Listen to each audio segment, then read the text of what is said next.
नमस्कार, news track में आपका स्वागत है। मैं हूं योगेश मिश्र। बच्चों से लेकर बूढ़े, जीवित से लेकर मृत, इंसान से लेकर जानवरों तक स्नेह, सम्मान, प्यार दर्शाने का एक तरीका है चुंबन यानी किस करना।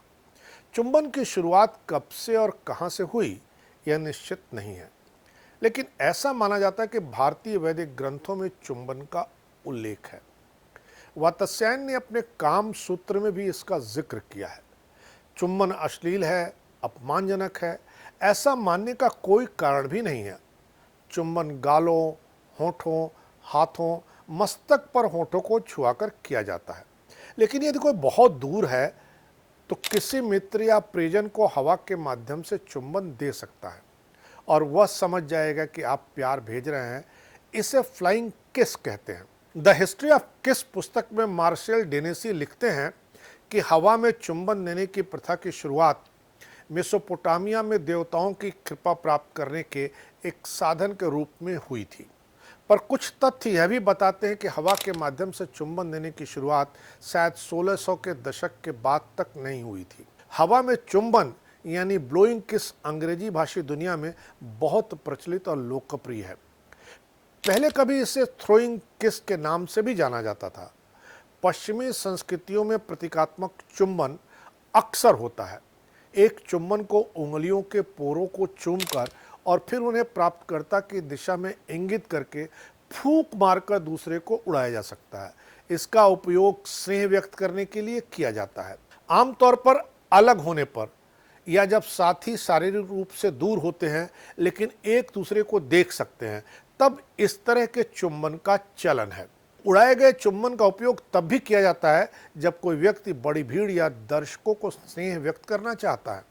फ्लाइंग किस शब्द का प्रयोग भारत में उड़ाए गए चुंबन का वर्णन करने के लिए किया जाता है।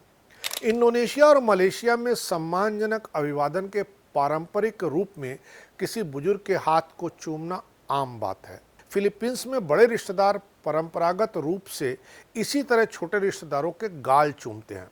फ्रांस में बढ़िया भोजन की तारीफ करने के लिए उंगलियों को होठों से छूकर हवा में फैलाने का रिवाज है। इस्लामी देशों में गालों के करीब या हाथों पर होठों को रखकर सम्मान जताया जाता है। राजा महाराजाओं के जमाने में उनके हाथ चूमकर सम्मान प्रदर्शित किया जाता था। सभी संस्कृतियों में लोग मान्यता, स्नेह, मित्रता और श्रद्धा के संकेत के रूप में एक दूसरे का अभिवादन करते हैं। अवसर और संस्कृति के आधार पर अभिवादन हाथ मिलाना, गले लगाना, झुकना, सिर हिलाना, नाक रगड़ना, मुंह बंद करके होठों पर चुंबन या गाल पर चुंबन का चलन है। गाल पर चुंबन यूरोप और लैटिन अमेरिका में सबसे आम है। लैटिन यूरोप में यह एक मानक अभिवादन बन गया है। कई संस्कृतियों में गाल चूमना एक आम अभिवादन है। प्रत्येक देश में चुंबन का एक अनोखा तरीका होता है। स्लोवेनिया, सर्बिया, उत्तरी मैसेडोनिया, मॉन्टेनेग्रो, रूस, नीदरलैंड, स्विट्जरलैंड, पोलैंड और लेबनान में गालों पर 3 बार चुंबन की प्रथा है।